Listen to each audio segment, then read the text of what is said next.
Shock is a whole body syndrome. It's not a primary condition also. It's usually a complication of something. So the definition is it's a clinical syndrome. There are 4 different types of shock, but all 4 have the same commonality, which is there is inadequate tissue perfusion. Now, when we talk about shock, we are describing a condition wherein the blood pressure is so low that is the defining feature. And of course, the consequence there is inadequate tissue perfusion. So the cells here die until the mean arterial pressure reaches back to at least 65 millimeters of mercury and higher. So the differences here lie in the cause of the shock, and because they have different causes, therefore treatment will slightly be different. One thing you can give all 4 types of shock safely is oxygen, because all 4 have low blood pressure, so therefore perfusion is low, oxygen delivery is low, so all will benefit from oxygen. However, all other interventions are specific. Okay, so there are certain differences in how we manage each type of shock. Since every cell in the body depends on oxygen, so therefore this will affect the all body systems. That's why the chapter mentions also multi-organ dysfunction syndrome, MODS, which is usually the end stage of shock, and that is usually the cause of death.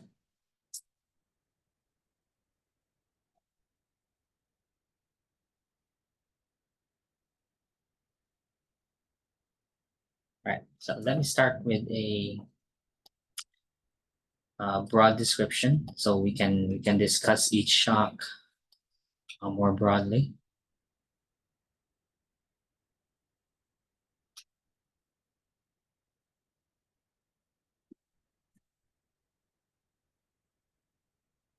Okay.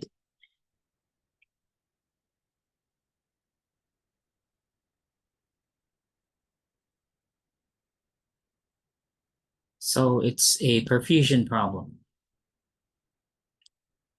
Because it's a perfusion problem, then we will discuss the 3 elements of perfusion, which are blood volume, blood vessels, and the pump or the heart. Let's start with blood volume problems. Blood volume, or also referring to preload, is of course essential to maintaining adequate blood pressure. Now, if the patient loses 30% or more of fluids and or blood volume, they will go into hypovolemic shock.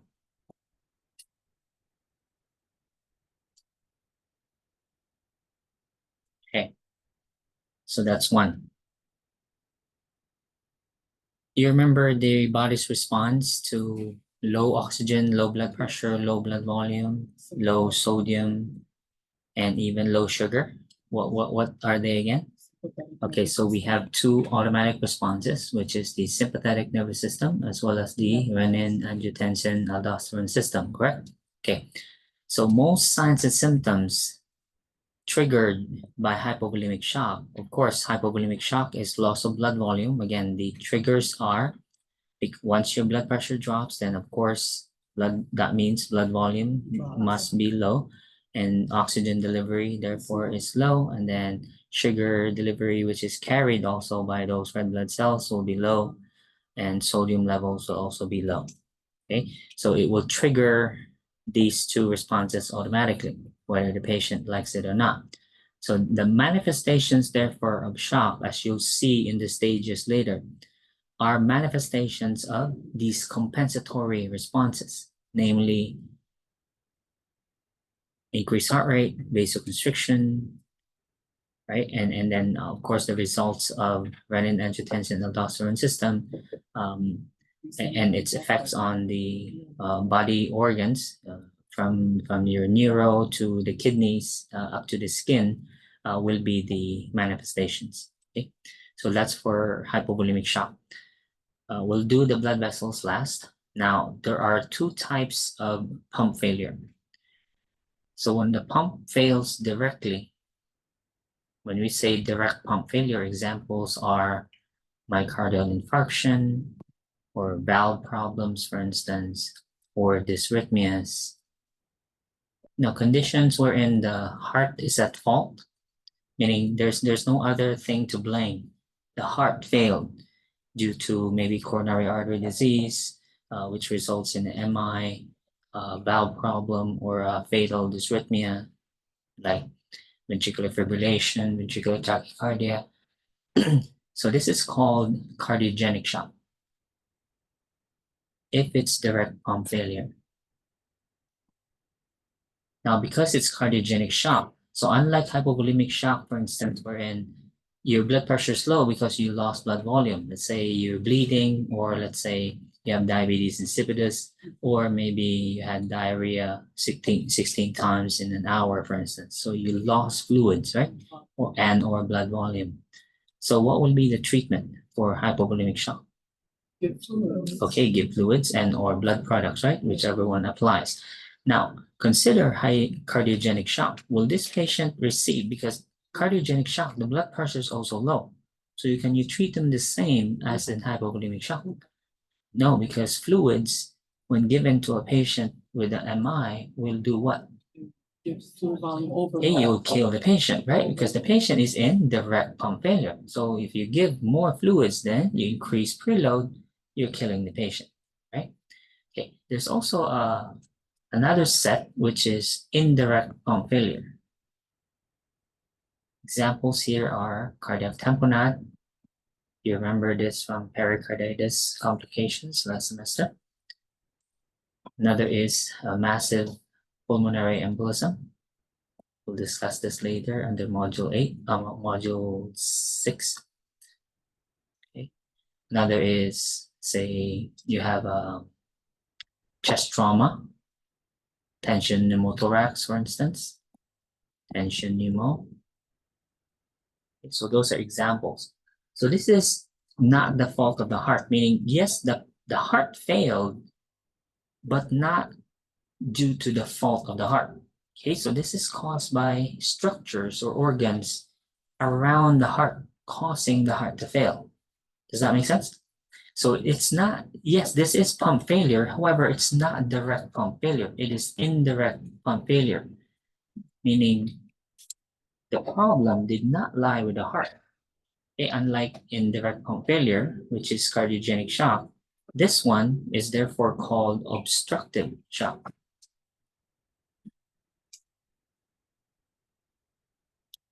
It is pump failure, however, it's indirect pump failure, right? Meaning, why would the heart fail with cardiac tamponade when the pericardium is filled with 50 ml or more of fluid? It's compressing. Okay, it's going to compress the heart, causing it to shut down, right? It cannot pump anymore because it's drowning in fluid. Okay, the pressure inside the pericardium is so high. And same thing with a massive PE and tension pneumothorax, the air or pressure, the patient basically loses negative pressure in the chest, increasing positive pressure, and it will compress the heart. So same result as cardiac tamponade. Okay, so therefore the heart will still fail, but was it the heart's fault? No, it was because of the loss of negative pressure, right? So you understand the concept of the difference between cardiogenic and obstructive shock? Any question on the differences? Okay. So finally, we have 3 blood vessel problems. So we have 3 sets here. Collectively, these 3 will be called distributive shock.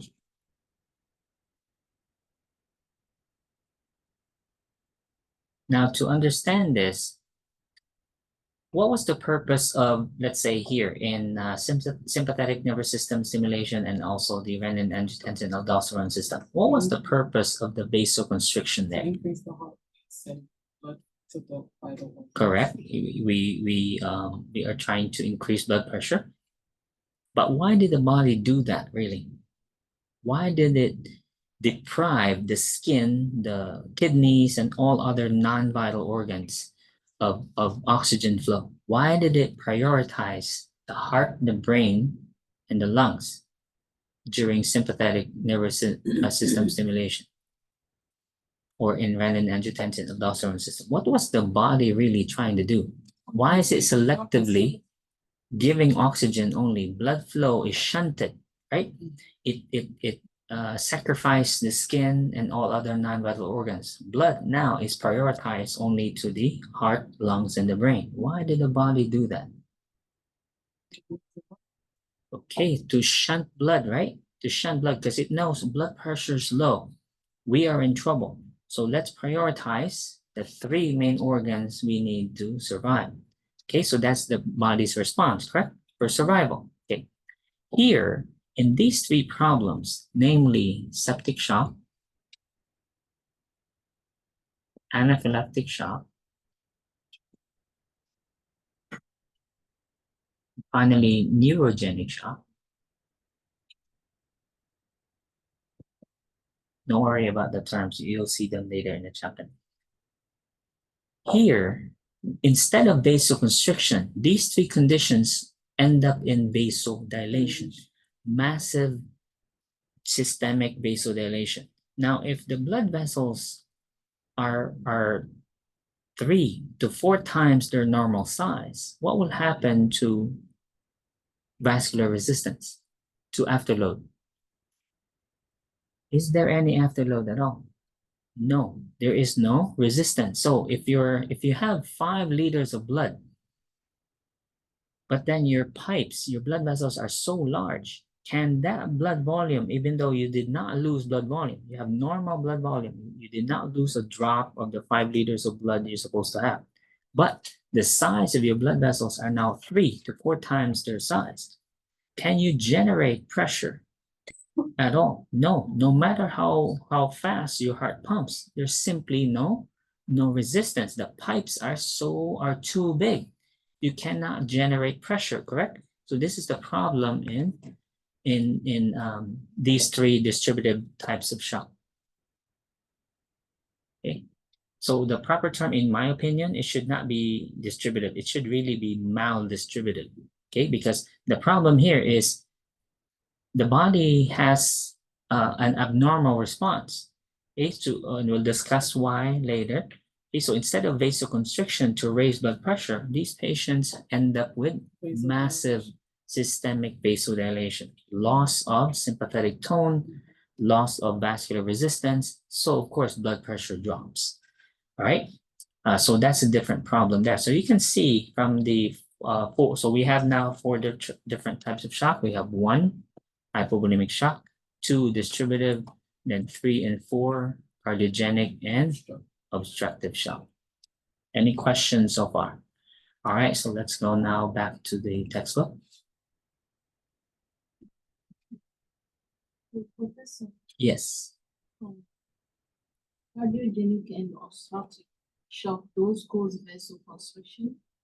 Yes, all other stuff, because in cardiogenic shock, in a heart attack, does that trigger sympathetic system response? Yes or no? Excuse me? So when you're having a heart attack or cardiac tamponade, tension pneumothorax, do these trigger sympathetic response? Yes. Yes. Okay, so therefore there is systemic vascular resistance here. So there is sympathetic nervous system response, except here in these 3, it's a different response. Okay, that's why they're weird. Okay, so they're called distributive shock. All right, we'll discuss manifestations and management shortly.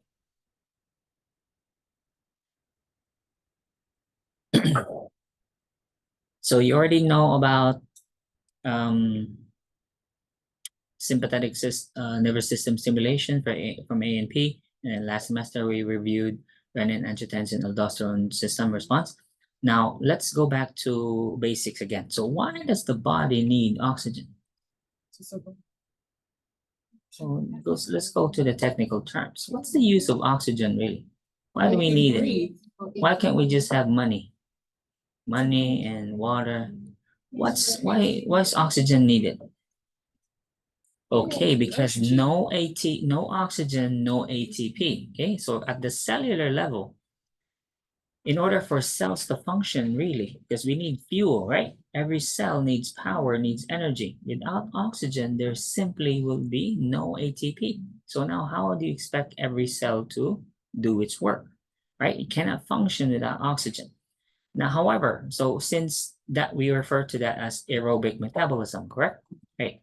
Just because we are deprived of oxygen, though, does not mean cells will automatically shut down. Cells are required to work, okay? Especially the heart, for instance. As long as there's blood supply to it, even though it's not getting any oxygen, its job is to pump blood. So cells will continue to work, however, in the absence of oxygen this time. Now, the consequences can be dire and devastating as a result, because now we switch from aerobic to now anaerobic metabolism. So what does that do? What are the consequences of that, of anaerobic metabolism? Okay, so no oxygen means what will be building up now? Carbon dioxide. Well, think about, let's say when you're running up the stairs, let's say we shut down the elevators, okay, no power to the building, but we still have class. Now you're required to run up the stairs, climb 4 flights. So what will happen to your legs the minute you reach the 4th floor or 5th floor? We're on the 5th floor actually. So what will happen? How your legs feel? Why is there pain? Lactic acid accumulated, correct? Meaning, because why did lactic acid form? Because you notice when you go up, when you reach the 5th floor, you're huffing and puffing, right? You're short of breath. Why are you still short of breath? You stopped walking already. You stopped climbing the stairs. You should have been only short of breath while you were running up. When you got here, you stopped walking. In fact, you sat down or whatever you did, but why are you still panting? And why is your leg still painful? Why is that?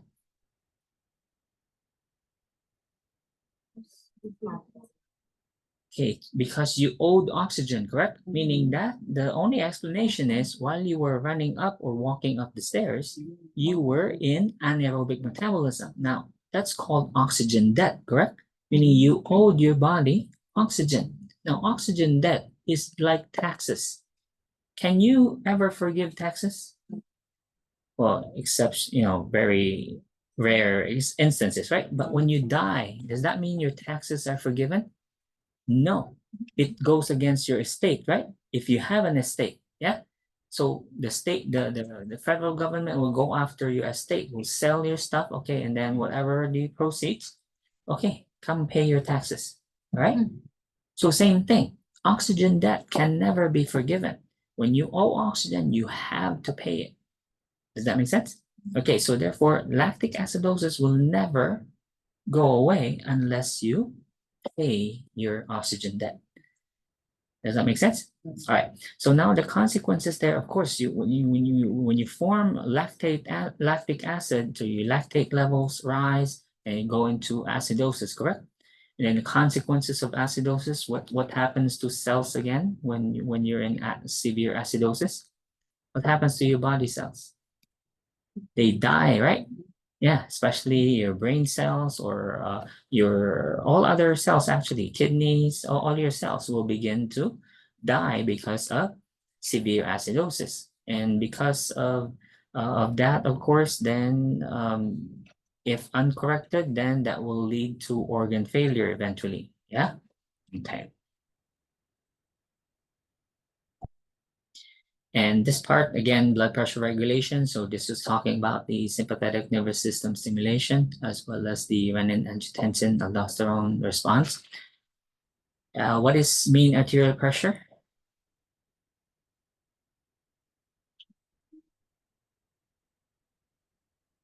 Okay, here, see the average pressure at which blood moves through your blood vessels. Okay, so that's mean arterial pressure, the average. How do you calculate mean arterial pressure? What's the formula? Okay, so it's 2 times your diastolic pressure plus your systolic blood pressure divided by 3. Okay, all right, so that's mean arterial pressure. For the body to maintain perfusion and survive, you need to at least be 65 or better, right? So from now on, you have to, because now you learn about shock now and about mean arterial pressure and the minimum MAP in order to perfuse body organs. So you don't have to panic when your patients have, let's say, what is the mean arterial pressure if your blood pressure is 90/60?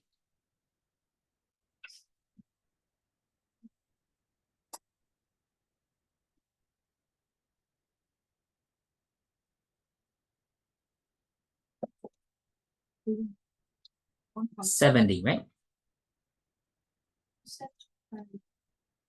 2 times diastolic plus systolic divided by 3. That's 70, correct? Yes, no. Okay, so is a blood pressure of 90/60 good or bad?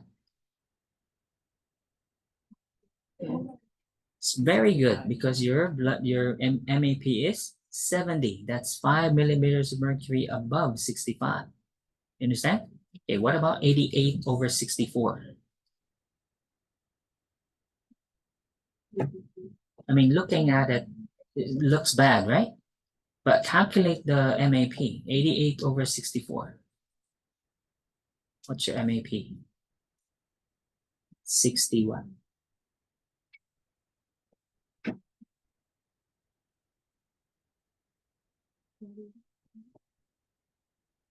88/64. What's the MAP?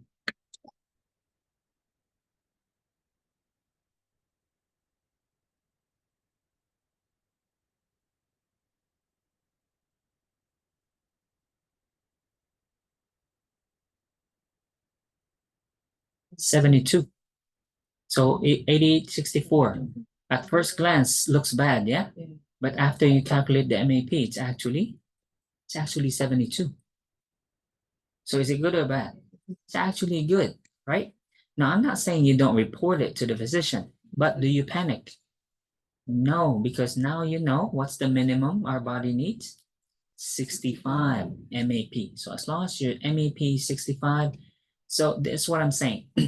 If you're caring for, let's say you're on, you're working now in the hospital, but usually your shock patients will be on a cardiac unit, okay? Obviously because they have poor perfusion, so they won't receive enough care on a regular med-surg unit, so they'll be transferred, okay? So either telemetry or in the ICU. So therefore, if your blood pressure is less than 90 systolic, you always calculate the MAP.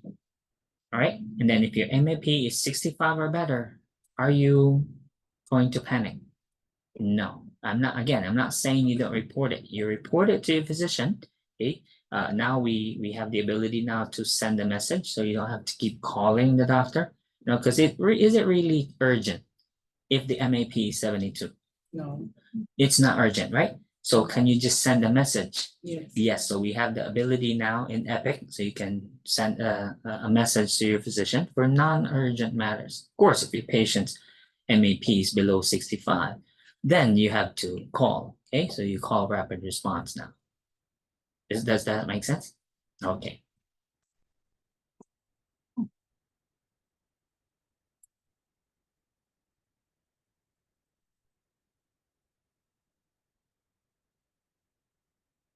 Okay, let's go to the stages. Now, these stages on page 275 and onward apply to all types of shock except septic shock. I repeat, these stages of shock mentioned in this section applies to all types of shock except septic shock. Okay, Septic shock we'll discuss separately because it's not really following the same pattern. Okay, is septic shock is more complicated compared to all other types of shock. I'm not saying it's the most serious. Okay, all types of shock is serious. However, it's just a weird, follows a weird pattern.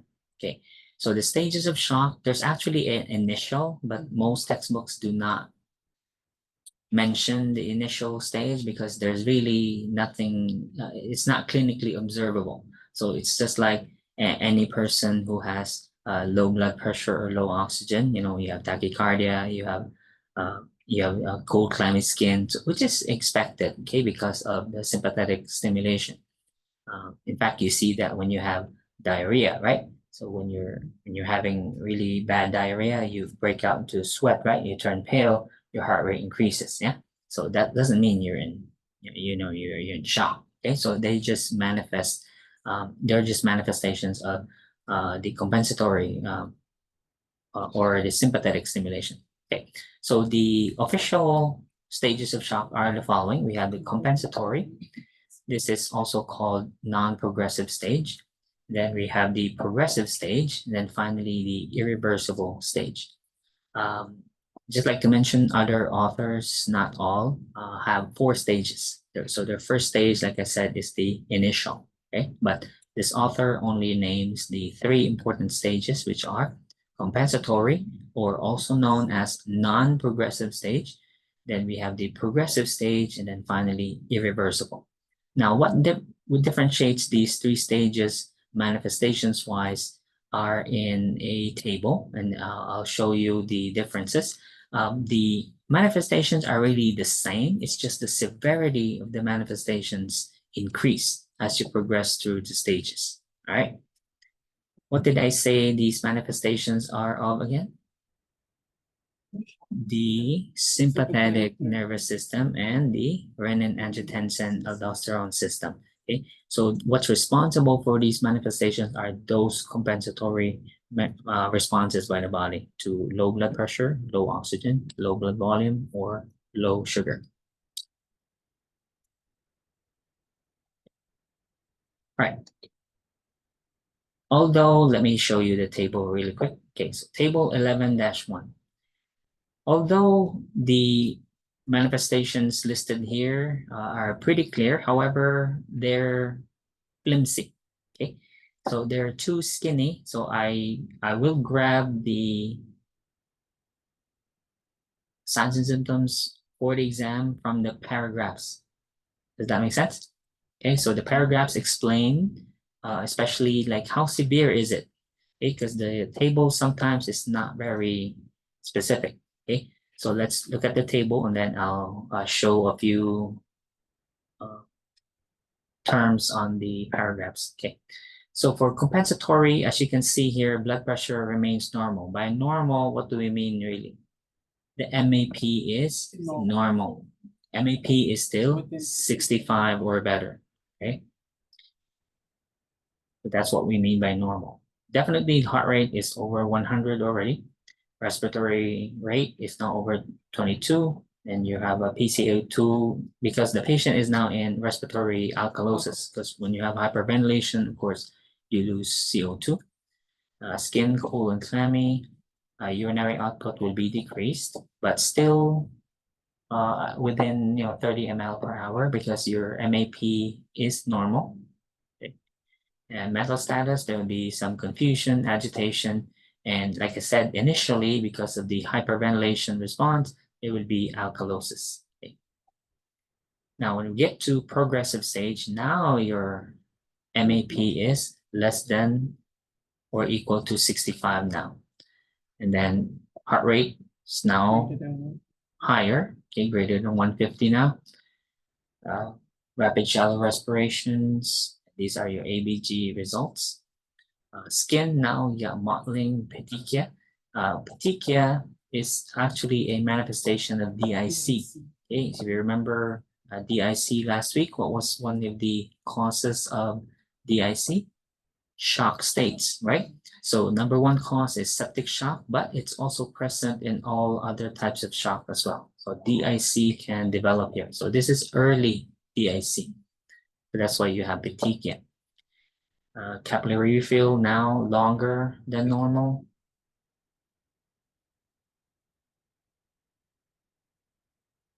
Then the patient's mental status goes from beyond confusion now. Now the patient is unable to stay completely alert. Patient will have lethargy now.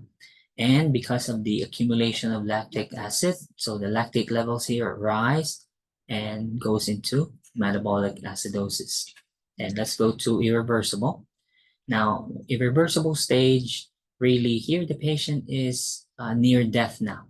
Okay, so I would say 1 foot is now in the grave. It's almost impossible to bring people back when they're in the irreversible stage because now more than one organ has failed now. Okay, so MODS has set in.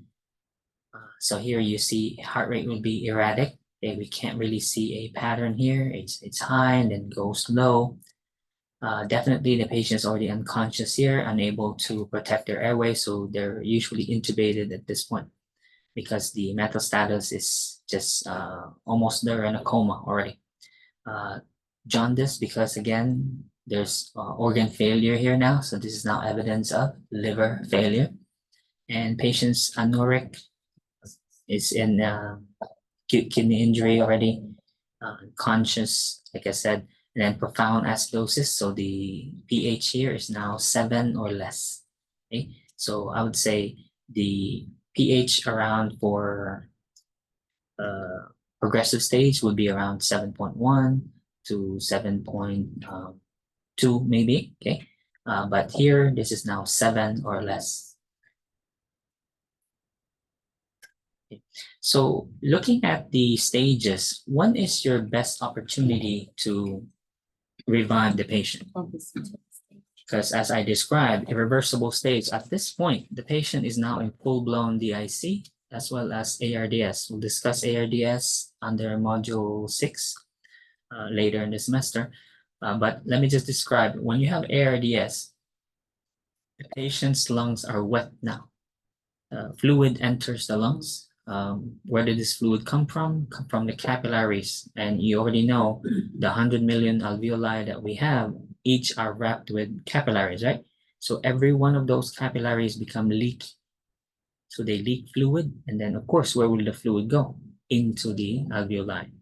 Plus you have DIC on top of that. Plus whatever the patient is dealing with that sent them into shock in the first place.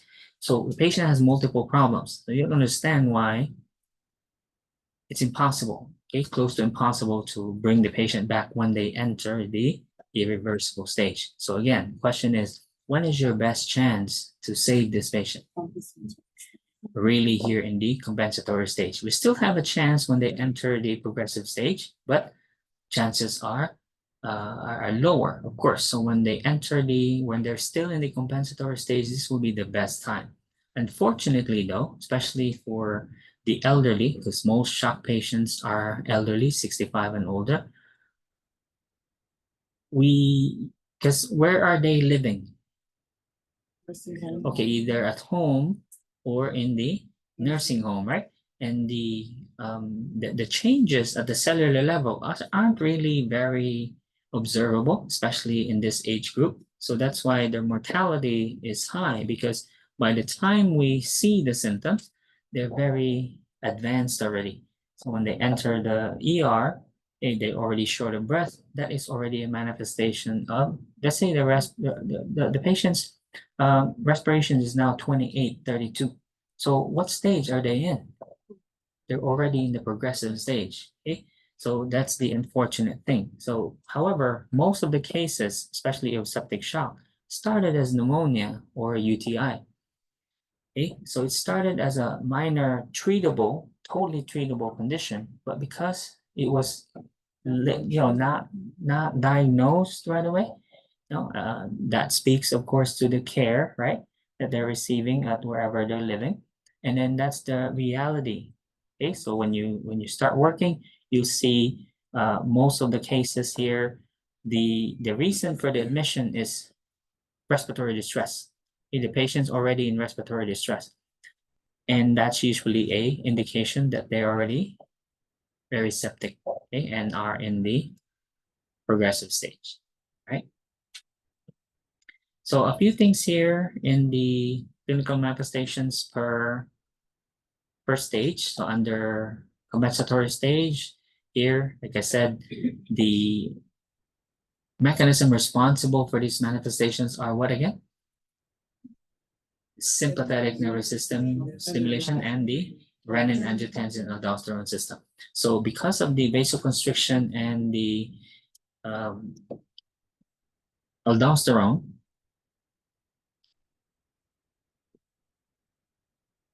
and because it's systemic, that's what's responsible for these manifestations. Okay, so you wonder, why did the urine output drop?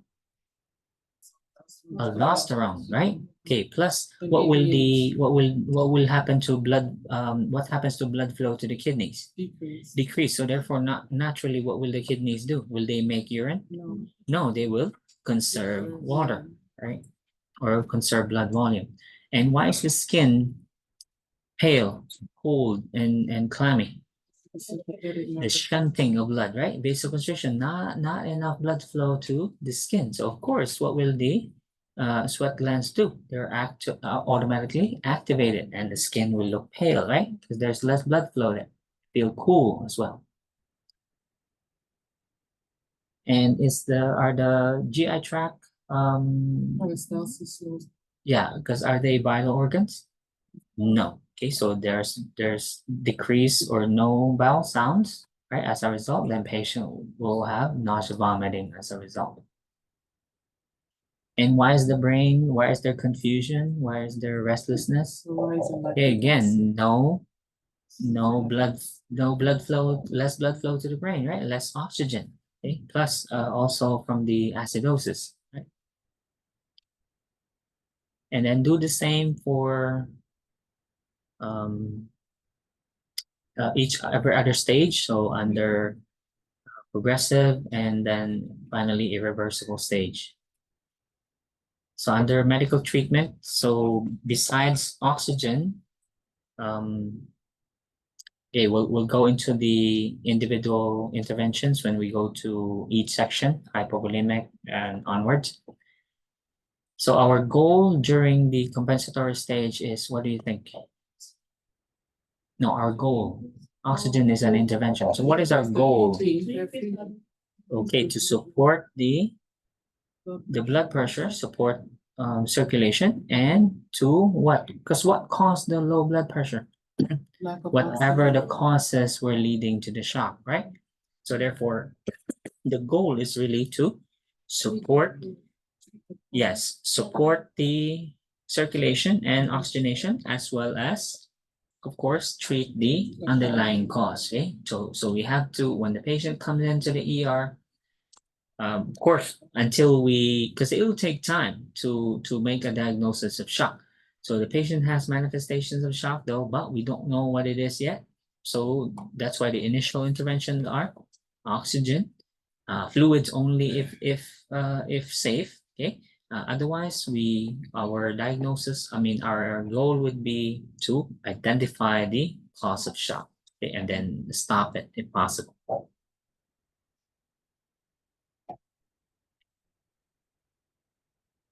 Now, be careful with whether or not to administer fluids, okay? Because we have to rule out which ones, again, are unsafe to be giving fluids to. Cardiogenic and obstructive shock. So unless those two are ruled out, we do not administer fluids. But do we establish IV access though? Yes, you need 2 or more large bore IV access, okay, for every patient. So protocol usually is we give oxygen because the blood pressure is low, and then we establish 2 large bore IV access.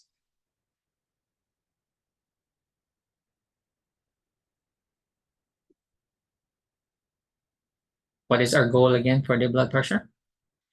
MAP of 65. Okay.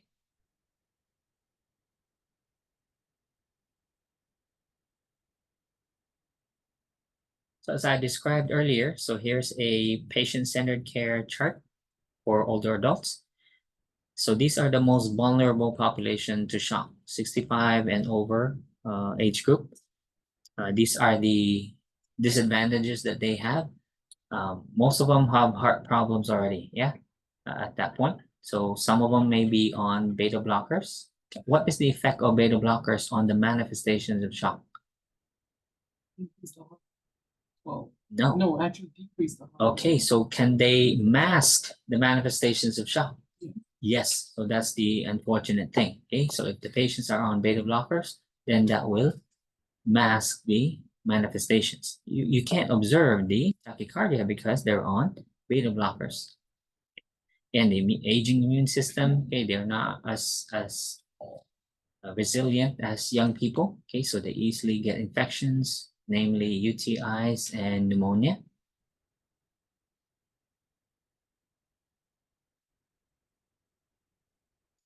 Right, so here's our blood pressure ranges. So here's a QSEN alert.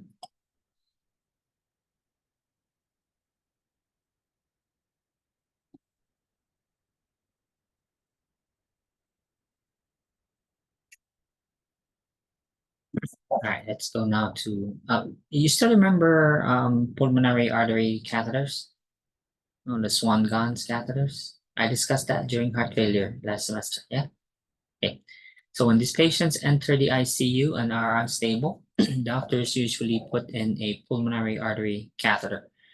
Who has a question? What is the pulmonary artery catheter again? The Swan-Ganz catheter? What is that again? What's the purpose of that catheter? And where is it inserted?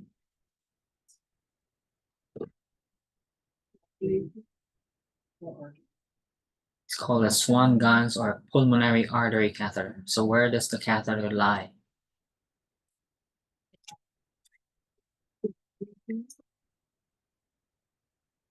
It's in the pulmonary artery, correct? Right. So where's the insertion site again? So I jab the patient's heart straight into the pulmonary artery. So where's the catheter inserted? The right jugular. Okay, so right jugular, then enters the superior vena cava, right atrium, right ventricle, and then into the pulmonary artery. Okay. What's the purpose of the catheter? What's the pulmonary artery catheter for? Pulmonary artery monitoring. Okay. Why is it better to monitor the patient's blood pressure internally rather than externally? Which one's more accurate? Internal, right? And which one is more proactive? Internal, because it's constantly monitoring pressures inside the heart, right? Unlike if you're monitoring it from the arm, can the blood pressure really read it minute by minute? No, we have intervals of every 15, right? Plus, is it really 100% accurate? No, but the pulmonary artery catheter, is it accurate? 100% accurate because it's right there in the pulmonary artery. So it will measure the pressure right from the source.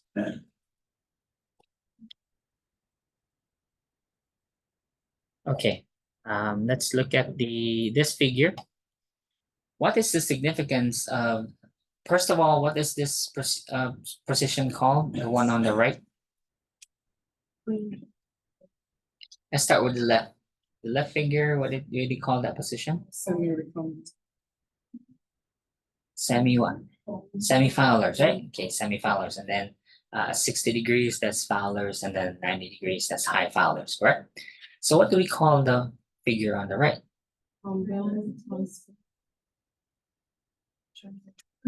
APC2? Well, Trendelenburg is if it's all, all the way slanted, okay? If not no hip flexion, okay? So if the line is straight, it's straight like this, that's Trendelenburg, but it's angled though. you raise the legs instead of the head. What do we call that now? If the legs are raised, but the head is down, what position is that? What if NCLEX asks you this? And you have four fingers, and then you are asked, which one is which? No, reverse Trendelenburg is this. Okay, reverse Trendelenburg is instead of like this, it's like this. Right, the head is up, but the body is still in alignment. That's reverse Trendelenburg. This one, what is this now? It's called modified Trendelenburg. Okay, so if the head is flat or the patient supine, but the legs are raised, we call that modified Trendelenburg. So what's the benefit of modified Trendelenburg in a patient with shock? It increases venous return, therefore increases cardiac output. Are we clear? All right, so you're helping the patient. Okay, so when we raise the legs instead of the head, that increases venous return, facilitates blood return to the heart, increasing cardiac output.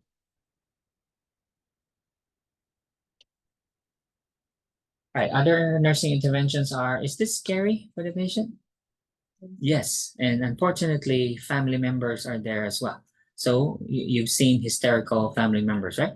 So this reducing anxiety here is not only applicable for the patient, this is also for the family members. Okay, so always speak in a calm, reassuring voice.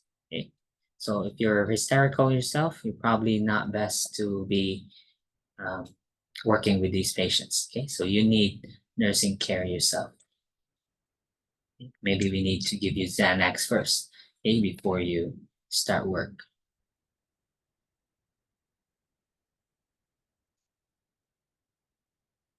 Because the mortality is high here, we need to clarify advanced directives. Doctors should be aware already about this. So when the patients come in and we make a diagnosis of shock, we make an effort to contact, that's protocol, we contact next of kin and then clarify advanced directives. And the doctor, this is the doctor's job though, we're not the ones calling, but just know that this is protocol. So we always ask family members, okay, regarding advanced directives. Is there any? Okay, and then explain to them in blunt, just be frank with them, telling them what the mortality rate for shock is, and that there's a possibility, okay, that we have an unfortunate outcome. We just want to make sure we know what to do when that time comes. Okay, do you want chest compressions or not? If they do not, okay, what do you want? Okay, do you want aggressive treatment? Do we intubate? Okay, so it's also important that the family members are educated about their decisions, okay, in case there's no advance directive. And so therefore the wife or the husband or the kids' parents are the ones making the decision. Make sure they understand, okay? Because let's say they don't understand, right? Because there are some people who say, yes, chest compressions only, and then no intubation. All right? Yeah, so no intubation, but chest compressions only. Do you know what that means? Meaning we do chest compressions, but then the patient's not breathing. Okay? Or let's say the patient can't breathe, right? So let's say they're in the progressive stage of shock. They have profound shortness of breath. Okay, but then they have an order there that do not intubate, but their heart is beating. So there's no need for compressions, but then we're watching the patient suffocate. And that's the saddest sight in my opinion. Okay, there's nothing you can do. Okay, you're watching the patient, you have a oxygen mask on them, but they have an order not to intubate. So we're helpless, right? It's the most painful thing to watch. Okay, when there are order that's not, that's not really very common. Okay, more popular is DNR, DNI. Okay, But do you know what I'm saying? Okay, so make sure the patients understand the consequences of their decisions. Okay. So in New York State, we have what's called MOLST. So instead of, it's the same thing as POLST. This one, instead of physician orders for life-sustaining treatment, it's medical orders for life-sustaining treatment. Okay. So everybody should actually have one. Okay. I know you guys feel invincible because you're young, but you never know. You know, you'll be put in this state at your age. So it's best that you have one. Okay. If you don't need it, so what? So at least you have it in writing. Okay. So in case we need it, it's there. Okay. So nobody makes decisions on your behalf. Okay. So you whatever you want is what will happen. All right. So it's better to have one. Safety, of course, we have many invasive lines on these patients, and remember, each invasive line, a catheter, whether IV or Foley, is a portal of entry. Okay. So make sure you exercise your nursing care for over these devices. Right, for progressive stage, the patient is now getting worse, okay, but we still have aggressive measures to do here. So obviously, were we successful in stopping the cause of the shock? No. No, so they entered the progressive stage. Now they're a little worse than during the non-progressive or compensatory stage. Okay. So usually what happens to cells again when we enter moderate to severe acidosis? Cells start to die, right? So what will dead cells spill into the bloodstream? Potassium, correct? Okay, so expect potassium levels to rise at this stage. So in addition to your efforts to stop the underlying cause, you have to treat the hyperkalemia that usually happens at this stage. So now you're giving, what are the options again for hyperkalemia? Calcium gluconate, Yeah. insulin. Okay, so what will calcium gluconate do? It will antagonize, right? The effects of potassium. Then we have other options include bicarbonate, yeah, which will shift, yeah. Then we got albuterol, which is also shift. Then we got IV insulin, regular IV insulin with dextrose. Okay, so those are your interventions, or diuretics. But do you think diuretics will be safe here? No, because the blood pressure is already low, correct? So diuretics would not be an option here. However, we can do dialysis, okay? Or most cases I see when we have to do dialysis on a shock patient, they will be assisted with vasopressors. What are vasopressors again? Okay, so epinephrine or norepinephrine infusions, meaning, or even if they're not on dialysis, so patients in this stage of shock, when they're in the progressive stage, they're on vasopressor infusion therapy already. Vasopressor should really go into a central line, but sometimes we give it through a peripheral line. If it is on a peripheral line, these drugs are are vesicants. You know, they can destroy tissue, okay, if they infiltrate. So watch for extravasation, okay? Make sure your IV access is really patent, okay? Otherwise, you'll have another problem now. Now you have a very bad wound, okay, a very necrotic wound because of the vasopressors leaking or infiltrating. We call that extravasation. Okay, so for the lactic acidosis, we only give bicarbonate if the patient's in really severe acidosis, which means the pH is now 7 or less. But otherwise, we try to hold off on bicarbonate. So as you can see under clinical manifestations, they're getting worse. So this is now, as I described, or you observe on table 11-1, what happens to the skin now? What do you observe? Mottling and petechia, right? Okay, so the petechia here because of the early DIC. And this is also one form of acute lung injury, which I mentioned ARDS earlier, correct? The patient is now beginning to have ARDS, meaning the X-ray will show the lungs getting wetter, meaning the lungs will turn white, okay, because they're filled with water.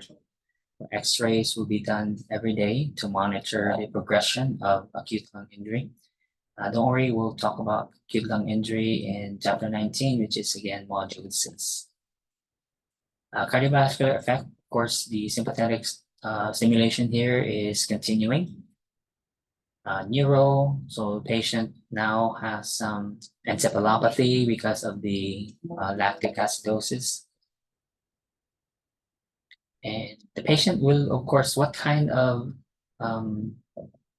AKI is this? This is pre-renal AKI. And as you saw earlier, the patient has jaundice, right? In the table. So that's now evidence that there is now the beginning of multi-organ failure. GI, patient will have ileus. And there will be, because of DIC, there's now hematologic problems. So platelets drop, PT-INR, PTT increases. So here are our goals. Once the patient enters the progressive stage, so respiratory support, IV fluids. If needed, we have the vasopressors or even dopamine. And complications, because are these patients up and about walking? No, these are bedbound patients, right? So we have prevention for what again? Pressure ulcer, DVT, and also ulcers, right? Okay, so part of the ulcer prevention will be H2 receptor blockers or proton pump inhibitors. The sugar. Now, why does the sugar rise even in a non-diabetic patient who is in shock? Two reasons. What happens to the stress hormone here? Oh, cortisol levels rise. Okay, cortisol levels rise. What happens to blood flow to the GI tract? Decreases. Decreases. So what happens to blood flow to the pancreas? Decreases. What happens to insulin production? There you go. Okay, so that's why blood sugar will rise during the progressive stage of shock. Now, our goal is a glucose of less than 180. Now, this is realistic. I know that's not normal, correct? It's a normal blood glucose. 60, 110. Where did that 60 come from? 60 is hypoglycemia. Where did you learn 60 from? 65, the 150. It's 70. Oh, 70. Oh, they 70 changed to it. 110. No, that's been 70 since 30 years ago. So I went to school. It's always been 70. Where did you get that? 60. 60, 65, that's mild hypoglycemia. So 70 to Are we clear? All right. So 70 to what? All right. So I know normal is 70 to 110, but 180 is actually a realistic goal. Okay, so this is both for cardiac wise or any other doctor. This is our goal. Okay, so when we know the patient's in really sick, okay, so really stressed patient, this is an appropriate goal, less than 180. All right, because is it really realistic to reach 70 to 110? No, not with these patients. Okay, it's all close to impossible. 180 is good. Okay, less than 180. I mean, you understand? Okay. Yeah, because this is what happens. When we have hyperglycemia, we have glucose control problems once we enter the progressive stage. So what's the problem when your sugar is high, when you're in shock? What's the effect of hyperglycemia on blood pressure or perfusion? Let's talk perfusion. Okay, decreases perfusion because what happens to the consistency of your blood or the viscosity when your sugar is high? It's over 180. it thickens, right? So what happens to blood flow to your eyes, your brain cells? It decreases. Okay, all right, that's the rationale right there. All right, and then complications. What are the two major complications mentioned here again in the progressive stage? DIC and ARDS. Okay, from acute lung injury. So watch those, and because the patients here are intubated, correct? Okay, so they're already lethargic and they're usually intubated, so therefore, we'll talk about preventing ventilator-associated pneumonia because these patients will be on a ventilator for 2 days or longer. And once we have 48 hours or longer on a vent, then they're at risk for ventilator-associated pneumonia. Because they will aspirate, whether you like it or not. Yes. How long can you stay on, how long can you stay intubated before they switch to trach? Usually 2 weeks, 10 to 14 days. Rationale for that is it really facilitates recovery if you have a trach instead, because when you have an endotracheal tube, we have to sedate you. Okay, we can't, we have no choice. We have to sedate you, we have to give you opioids because you're sedated, we have to give you opioids. And that just creates other complications, constipation, CNS depression. Whereas if you have a trach, we can take you off sedation, no pain medication, only as needed. And now you're awake, we can talk to you, we can sit you up now. Okay, so a lot of you can even eat, okay, if you're conscious enough and strong enough, you can eat, okay. So it really facilitates recovery.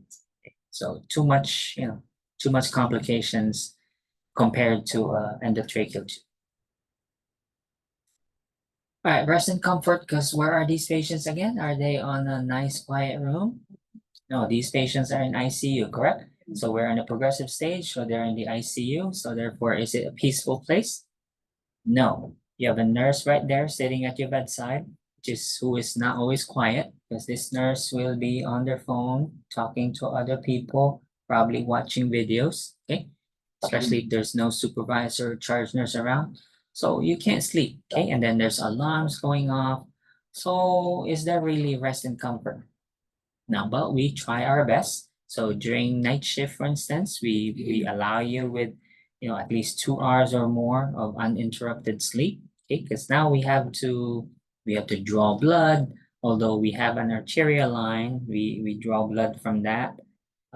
Sometimes they don't, because again, another line would be another portal of entry. So sometimes we have to stick you. Okay, so we draw ABGs a lot because we need to monitor your pH levels. Okay, so there's no rest here for this patient, but we try our best. And again, the patients here are not really talking, correct? So you'll be talking to the family members. So the only patients here that don't have any visitors are those who are from nursing homes. I mean, I'm not saying that for everybody, but most nursing home patients really, they don't get much visitors. All right, irreversible stage, I won't really talk about this because, unlike Charlie Sheen, you know Charlie Sheen? You probably don't. Okay, anyway, not many people come back when they reach the irreversible stage. Okay, let me just say that because again, there's multi-organ dysfunctions here. So it's not worth talking about. Here, the irreversible stage represents the point along the shock continuum at which organ damage is so severe that the patient does not respond to treatment and cannot survive, right? So all I'll talk about in the irreversible stage is you'll be talking to OPO. So for New York State, we have Live On New York. Okay, so they have an office in every hospital. So they'll be calling you. Okay, so your job is just answer the call, give them the data because they'll ask you about what's the patient's potassium levels, what's the pH, what's the lactate levels, okay, vital signs, MAP. So that's what they'll ask you. Okay, so the labs, they'll talk about kidney function because they're really, why are they asking these questions? They're asking which organs they can harvest. All right, so that's the reality. Okay, so we need, and you don't have to do anything if the patient's not a organ donor. Don't worry, they'll take care of it. Okay, so they'll contact the family, talk about organ donation. All right, and they know what to say.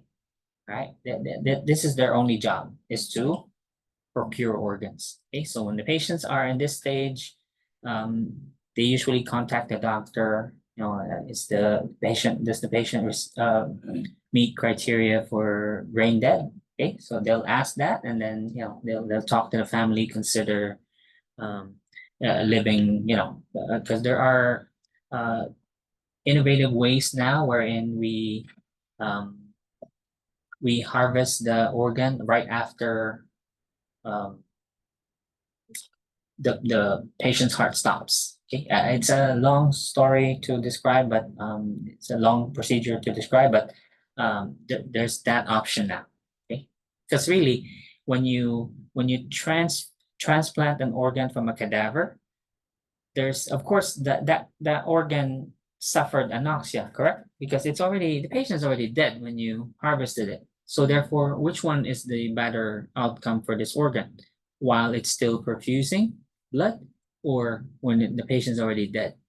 Of course, when it's still perfusing, right? So there's a new procedure now wherein the patient is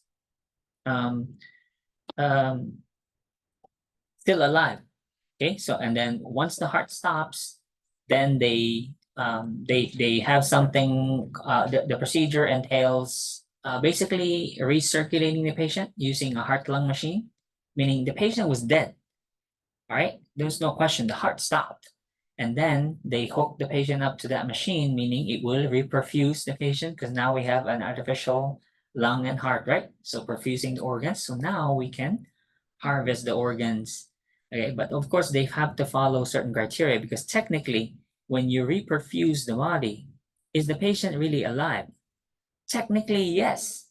Okay, because the heart begins to pump, right? The brain gets perfusion. So there's a strict criteria when they have to do this. Okay, because to avoid the ethical things, because you basically revive the patient's body, right? So technically, yeah, they can say they're alive, right? But there's anyway, so it's too long to describe. But again, what's your job during this stage? Okay, talk to the OPO. Okay, so they'll call you. At this point, you're just carrying on the intervention, but there's really very rare that the patient comes back at this point, okay, because of the multi-organ failure, like I said. So nothing really much to do. That's the only description at this stage. Okay, again, hard to come back from this stage. So our chance really is during the compensatory and the non-progressives and the progressive stage. Sorry, compensatory or non-progressive and the progressive stage. All right, let's do the general management and then we'll go into specific management after the break. So these are your overall goals. So all patients with shock, we support the respiratory and circulatory system. Now the fluid replacement, again, of course, depends on the type of shock. What are the two exceptions? Cardiogenic and obstructive shock. Okay. Then don't forget to feed the patient. Okay, sometimes we're so preoccupied with the respiratory and cardiovascular support that we forget to feed the patient. Okay? Say, oh, duh. What about the food? Yeah. So doctors will insert a feeding tube, nasogastric tube for short-term alimentation. So fluid replacement, the choice here are LR or NS. Doctor makes the decision. So here, NS or LR. How much depends on the patient's MAP. Well, we have guidelines to follow. Watch though for your IV access, because these are large volume replacements usually, or especially for distributive and hypovolemic shock. So we're talking 1 liter per hour or even more. So what's your number one concern? IV access and also fluid overload. Okay, so watch the cardiac function. Maybe we're giving too much. ACS here is not acute coronary syndrome, so this is abdominal compartment syndrome. It's different.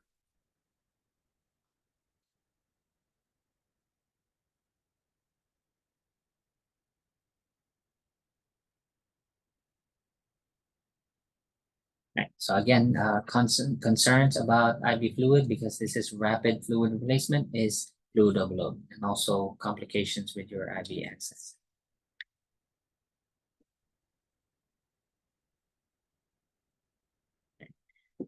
When we say CVP line, this is really the same as the pulmonary artery catheter. That's just another term. I know in your reading here, if you read the same paragraph, this will talk about the basically the author will mention, because they're required to, that this is becoming less and less popular, because there are actually other methods, although not as accurate as a CVP or PA catheter, to monitor hemodynamic values, meaning we can estimate the patient's hemodynamic numbers without a CVP line or a Swan-Ganz catheter. Okay, but again, they're not as reliable as a pulmonary artery catheter. That's still the best. Okay, what did you learn about the urine output? What's the minimum urine output?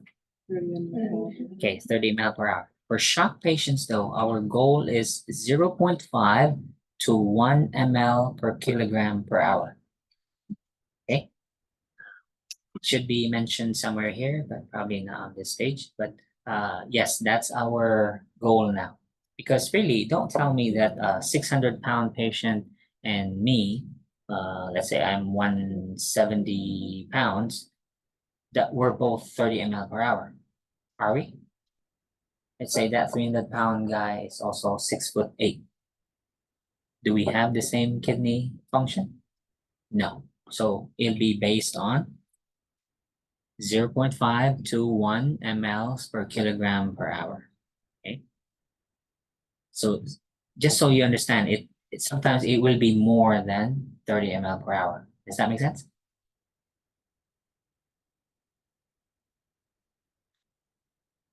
Okay, you know about CLABSI, right? I discussed this in fourth semester. Okay, because these patients will have central lines.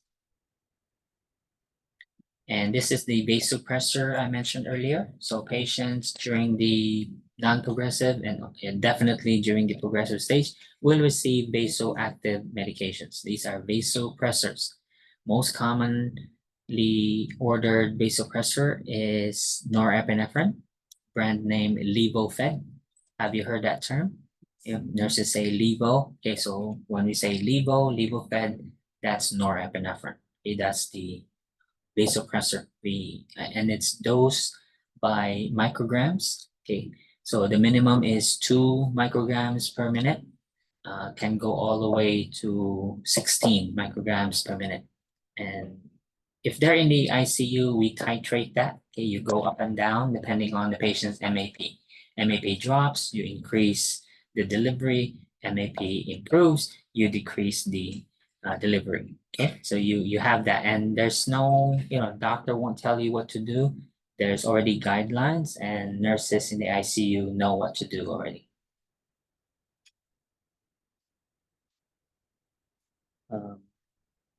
So for the really unstable patients, you're titrating the vasopressor every 5 minutes.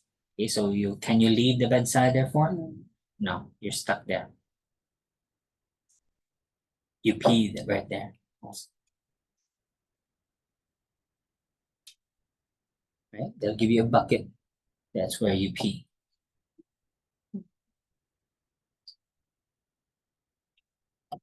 Alright, so this is what it means, the tapered, okay? When the doctor orders to wean them off, meaning the patient's MAP is now normal, okay, 65 or even better, you never stop the vasopressor right away. They have to be tapered, okay, just like steroids, okay? But this one, of course, the tapering will be you go by increments of 2 or 4 every hour, and then you go to 0.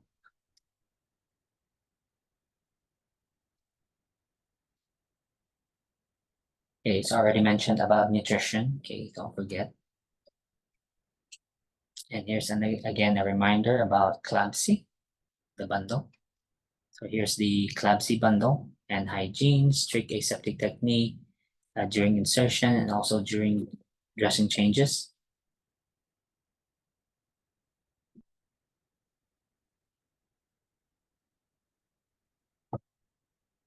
We already talked about stress also prophylaxis, right? H2 receptor blockers and PPIs.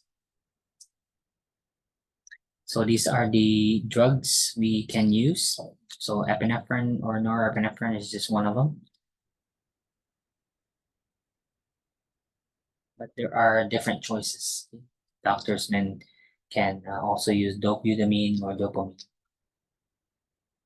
The vasodilators here is only for patients for cardiogenic shock.